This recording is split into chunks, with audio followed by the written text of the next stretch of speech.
आम आदमी की कहानी में आपका स्वागत है। और जैसे कि मैं डेली की डेली रिकॉर्डिंग करता हूँ और पॉडकास्ट रिलीज करता हूँ, तो आज छठा दिन है असल जिंदगी की असल कहानी में। दोस्तों, मैं आज जो मेरी स्टोरी चलती आ रही है उससे कुछ अलग हटके आप लोगों के साथ शेयर करना चाहता हूँ। जैसे कि मैं एक बिजनेसमैन, शॉपकीपर या दुकानदार आप कह सकते हैं, वो हूँ। बचपन से ही हूँ और पीढ़ियों से, पुरखों से चलता आ रहा हूँ। मेरे बाबा भी दुकान करते थे, मेरे पिताजी ने भी दुकान की और मेरे चाचा ताऊआ ने भी दुकान करी और मैं भी दुकान ही कर रहा हूँ। मैंने उनके साथ लग करके भी दुकान ही करी, मतलब अपने फादर का सहारा बनाया, उनकी हेल्प करी आर्मी के बाद, जैसे कि मैंने आपको पॉडकास्ट में ऑलरेडी बताया हुआ है। लेकिन मुझे लगभग 12-13 साल हो गए वसुंधरा में रहते हुए। ये मेरे फादर ने जमीन खरीदी, घर बनाया और हम यहाँ पे शिफ्ट हुए। तो उसके लगभग 3 से 4 साल बाद हमें ऐसा लगने लगा कि भाई हमें एक इनकम सोर्स और जनरेट कर लेना चाहिए, क्योंकि बच्चे बड़े हो रहे हैं, महंगाई बढ़ रही है, ख्वाहिशें बड़ी हो रही हैं, खर्चे खड़े हो रहे हैं। तो हमने यहाँ पे दुकान खोल ली। फिर उसके बाद में जब हम यहाँ पे आए थे, दूर दूर तक कोई दुकान, कोई मकान, कोई इंसान, कोई कुत्ता बिल्ली भी घूमता हुआ नहीं दिखाई देता था।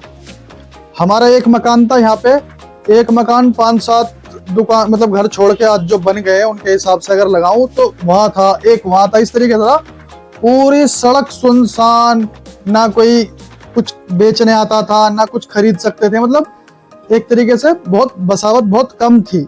हमने उस समय में ये दुकान खड़ी करी, खोली, पैसा लगाया।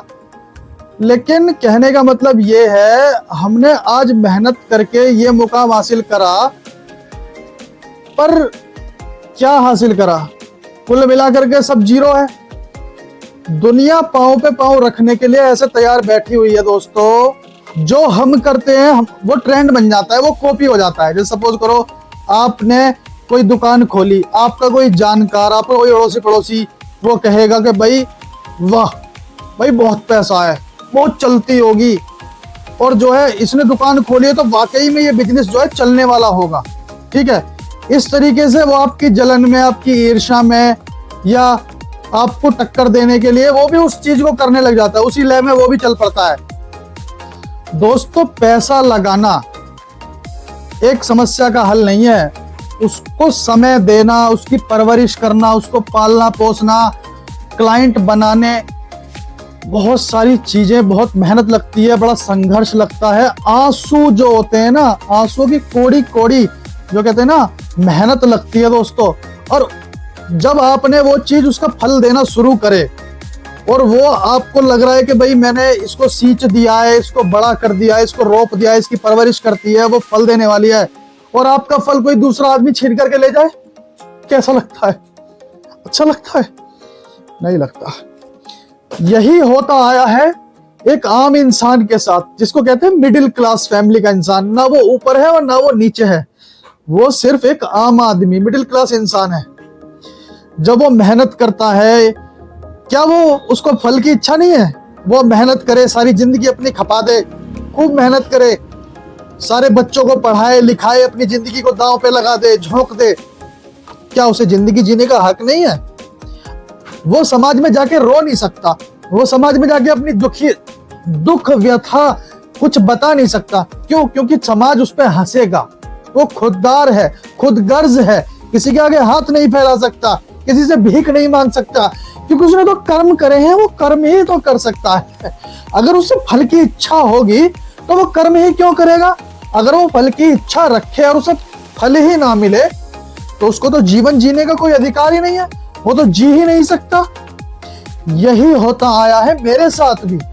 मैं अपनी कहानी आप लोगों तक इसीलिए पहुंचा रहा हूं ताकि मेरे जैसे बहुत सारे जो लोग इस दलदल में पिस रहे हैं, इस चक्की में पिस रहे हैं, मेहनत करें। आप कोई फल कोई दूसरा ले जाए।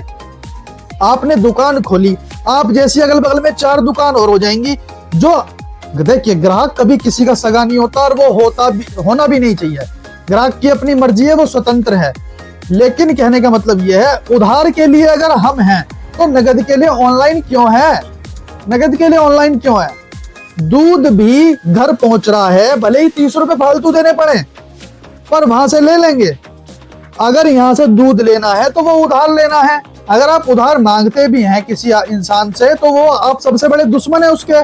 क्यों? क्योंकि आपने उसकी बेइज्जती कर दी, आपने उसको टोक दिया, आपने उससे पैसे मांग लिए। वो आपका पड़ोसी, वो आपका दोस्त, वो इतने मीठे ठग और इतने शातिर लोग हैं धरती पे, वो उधार तो आपसे लेंगे, लेकिन जब तक आप पैसे नहीं मांगेंगे वो पैसे नहीं देंगे आपके। और अगर पैसे देंगे भी तो दोबारा आपकी दुकान पे चढ़ेंगे नहीं और एहसान भी दिखाएंगे आपको कि चल साले तूने पैसे मांगे थे ना, वहां से ले लेंगे, वो उधार दे। दुकानें ही उधार पे चल रही हैं। अगर हम उधार ना दें तो दुकानें थोड़ी चलेंगी, हम तो ताला लगा के अपने घर बैठेंगे। किराने की दुकानों का इतना बुरा हाल है दोस्तों, हम 1 रुपया महंगा नहीं बेच सकते, 1 रुपया सस्ता नहीं बेच सकते। अपनी पूंजी, सारी जमा पूंजी इसमें झोंक करके बैठे हुए, सिर्फ ऐसे पागलों की तरह 16-16 घंटे इंतजार करते हैं लोगों का। क्या लोग कोई आएगा कुछ लेकर के जाएगा? उसमें भी मैक्सिमम सामान उधार जाता है।